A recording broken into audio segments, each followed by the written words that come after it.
So here we're going to take a look at the California Legislature in greater detail. While the primary focus of the California Legislature is lawmaking as a deliberative body, considering public policy issues both large and small, it also has a number of other important email uh, roles as well. The legislature, for example, provides a check and balance to its co-equal judicial and executive branches of government. It also has significant investigatory powers. The legislature also establishes societal priorities through adoption of the California state budget each year. Here, we want to take a brief overview of the legislature, including its powers in the lawmaking process. Regarding its structure, the California Constitution establishes the legislature in Article 4. Sections 1 through 28 deal with the legislative branch of government, and it also sets forth the framework of the lawmaking authority. While the federal government, under the Supremacy Clause in Article 6 of the US Constitution, can preempt the legislature's authority in several ways, the scope of policy making by the legislature is pretty broad. Of course, the legislature is bicameral. It has two houses, the Assembly with 80 members and the Senate with 40 members. Each Assembly district is up for election every 2 years, while half of the Senate, i.e. 20 members, stand for election every 2 years. In theory, the Assembly is the largest is the larger body, reflecting the passions of smaller groups of voters, while the Senate is smaller and perhaps more collegial at times, maybe less likely to resist some appeals. Legislators have to be at least 18 years of age and a United States citizen in order to serve in either house of the legislature. Unlike members of Congress, California legislators have term limits and have since 1990. Although in June 2012, the voters of this state enacted Proposition 28, which allows legislators to serve a maximum of 12 years in the legislature. You could serve 6 2-year terms in the Assembly, or you could serve 4 3 4-year terms in the California State Senate, or some combination. So you could serve a few terms in the Assembly and then 1 or 2 terms in the Senate. I think this system replaced a more chaotic term limits enacted by Prop 140 in 1990 that limited terms to 6 years or 3 2-year terms in the Assembly and 8 years or 2 4-year terms in the Senate. It seemed that particularly Assembly members were constantly seeking to jump ship either from the Assembly to the Senate or some other office. So we seem to have a nonstop series of elections and musical chairs after Prop 140. For most of California's history, however, there were no term limits. A legislator would typically start in the Assembly and then perhaps move on to the Senate when an opportunity arose. It seemed that the Assembly membership was younger and faster paced, while the Senate was a little older and slower paced in general. Now, however, someone gets to serve a maximum of 12 years, no matter the House. And so it's more common now for legislators to serve in a single House without jumping ship from one House to the other or to a different office.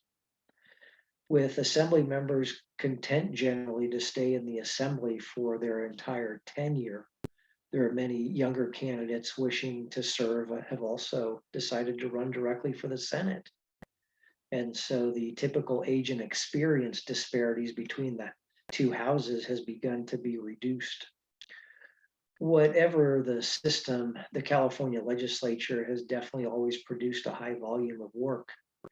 A sense of the amount of legislation adopted by the legislature can be gained by noting there are 29 codes, which contain just over 155,000 statutes. according to the Office of Legislative Counsel and my own counting. The California Legislature enacts with the federal government, of course, in several ways. State legislatures ratify amendments to the U.S. Constitution proposed by the Congress. Congress may not require a state to enact and enforce a regulatory program, but sometimes Congress encourages the states to cooperate by attaching conditions such as the receipt of federal funds or a requirement, for example, that all the states make 21 the legal age for consuming alcohol in exchange for receiving federal highway funding, for example. There are essentially two paths to lawmaking in California. The initiative process is the power reserved to the people, to the voters, where they can propose statutes or amendments to the California Constitution or additions. This requires submission of the measure to the Attorney General for title and summary, the collection and certification of signatures, the placement of it on the November ballot, and then obviously a majority vote of the statewide electorate to make constitutional changes. The process is the same for statutory initiatives. Of course, the other more common path is the legislative process, which is generally designed to encourage deliberation in my mind. So let's look at the legislative process in California. The process is basically in order to pass a bill that is signed into law by the governor. And sometimes those bills are complex, full of subtle changes.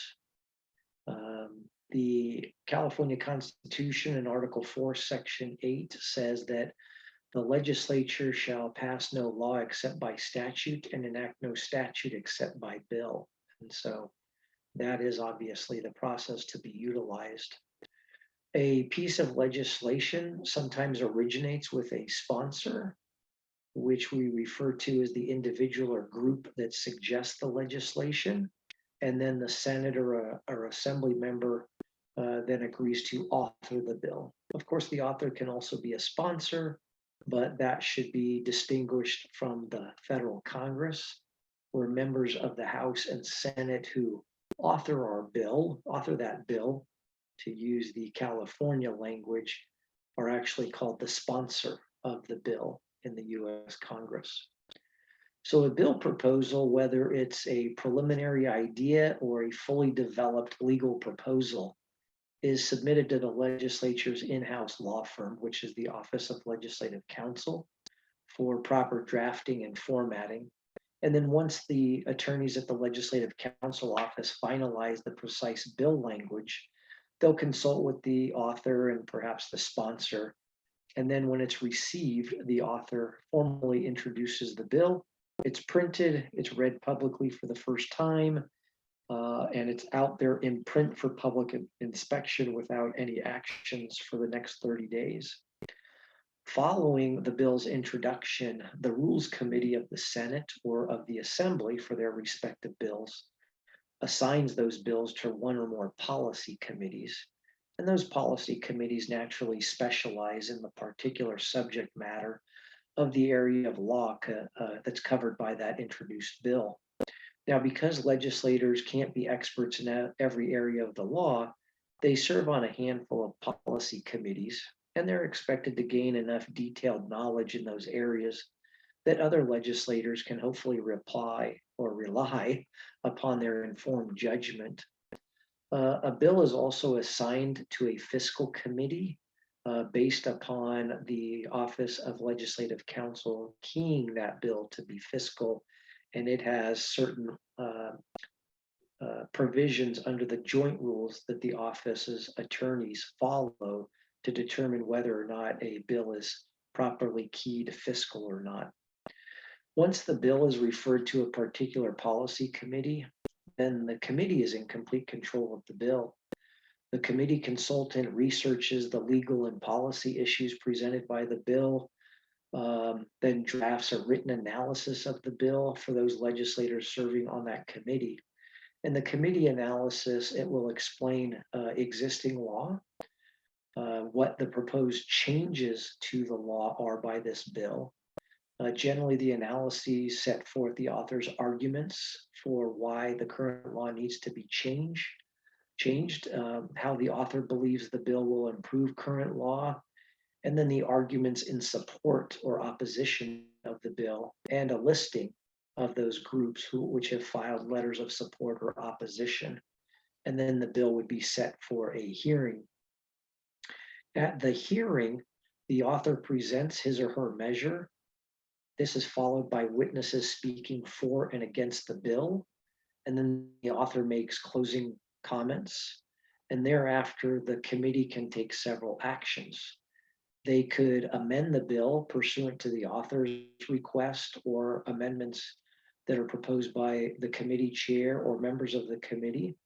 And then they can vote on that bill to pass the bill without amendment, which is a do pass motion, or to pass the bill with an amendment. This is do pass as amended. They could, of course, vote not to pass the bill, which would be rejecting the bill, and so it would fail passage.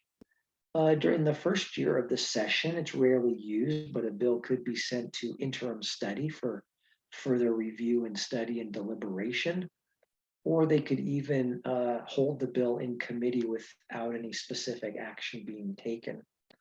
So after passage from the policy committee, it goes to the fiscal committee in about 80 to 85% of instances, and of course has a similar process, although in many instances where the Assembly and Senate Appropriations Committees, where their suspense file threshold is met, in most of those instances, the authors waive presentation, meaning the authors do not present their bill, and occasionally supporters and opponents may speak in support or opposition, but that's the extent of the public testimony in a fiscal committee. The floor process really begins with the second and third readings of a bill. With the second reading, so bills passed by committee are read a second time on the floor. And then they could be re-referred to a second or third policy committee or re-referred to the fiscal committee, or else they proceed to third reading. And the third reading occurs after that, after the third reading, the author then presents the bill. That's the point where the author explains his or her bill. It's debated or discussed by the members on the floor, and then it's voted on by all members of the House. When bills are in the other house on third reading, a floor manager, they used to call them floor jockeys, but the term today is floor manager, actually does the presentation on behalf of the other house's author. So obviously, if the House approves the bill in its house of origin, then the bill is transmitted over to the second house. If the bill is defeated, the member, the author of the bill, may seek reconsideration once and have a second vote. Most bills in the California legislature, per the Constitution, require a majority vote, which is 21 votes in the 40-member Senate and 41 votes in the 80-member Assembly. There are some measures that require a supermajority, such as a 2/3 vote, which is 27 votes in the 40-member Senate or 54 votes in the 80-member Assembly. Those that contain an urgency clause, some bond acts, generally appropriations from the general fund are 2/3, constitutional amendments are 2/3. A number of bills that amend initiatives passed by the voters that are allowed to be amended by the legislature, such as the Political Reform Act of 1974 required 2/3. Prop 103, the insurance regulation initiative, requires 2/3, etc. If a measure is approved on the floor, then the bill goes to the other house and basically the process repeats itself in the same manner. And then once the bill is approved in identical form by both houses, if, for example, amendments are made in the other house, then the bill returns to its house of origin for a final vote, which we call a concurrence vote. Thereafter, if it passes both houses, the bill goes to the governor's desk for for final action. So what is the governor's role in the California legislative process? Well, briefly, the governor generally has 12 days to act on a measure sent to his or her desk and has three options: to sign the bill, to veto the bill, or to allow the bill to become law without the governor's signature. Now, this 12-day period is extended to 30 days at the end of session when the governor is forced to consider upwards of 1,000 bills, certainly hundreds of bills that were approved by the two houses in the last couple of weeks of the legislative session. After the governor's action, if a bill becomes a statute, it is given a chapter number and a ministerial role by the Secretary of State, and it generally becomes law on January 1 of the following year. Although there are certain types of bills, 4 of them under the Constitution, such as urgency clauses, budget bills, and tax levies. And then the 4th is bills calling an election. Those all take effect immediately. Those 4 measures are also not subject to a referendum.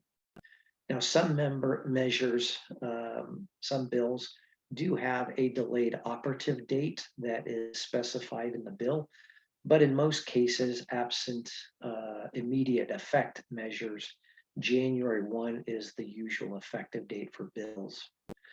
Governors have definitely been active in exercising their authority over bills.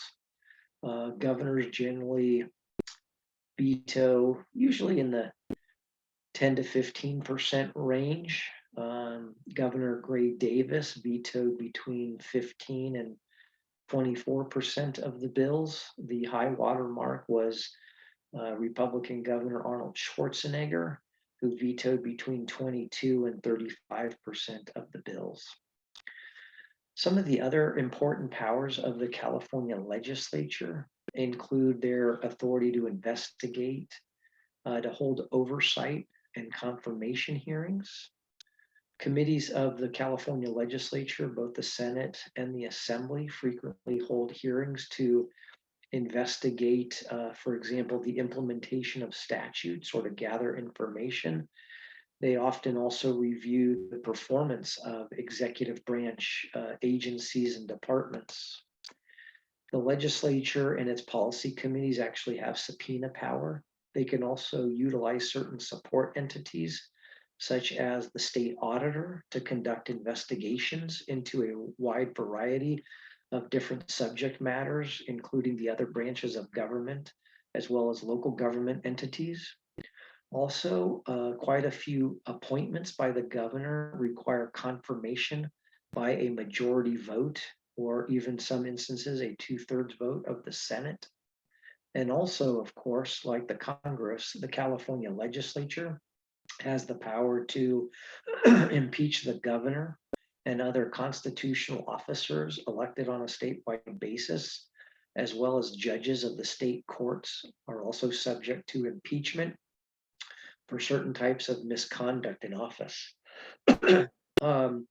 Legislators also have a number of ethical rules in the Constitution, in the government code, and in their own rules. They are, in fact, regulated in their official conduct. For example, they may not accept an honorarium which is basically a payment for giving a speech or making an appearance or even writing an article, for example.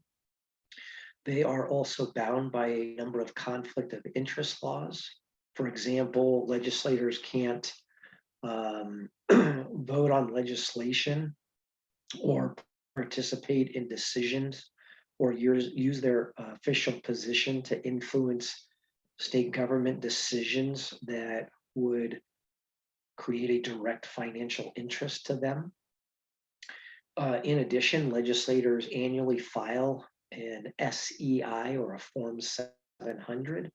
That is an acronym for their Statement of Economic Interest. They, in addition to annually filing while they're in office, they file an assuming office statement as well as a leaving office statement.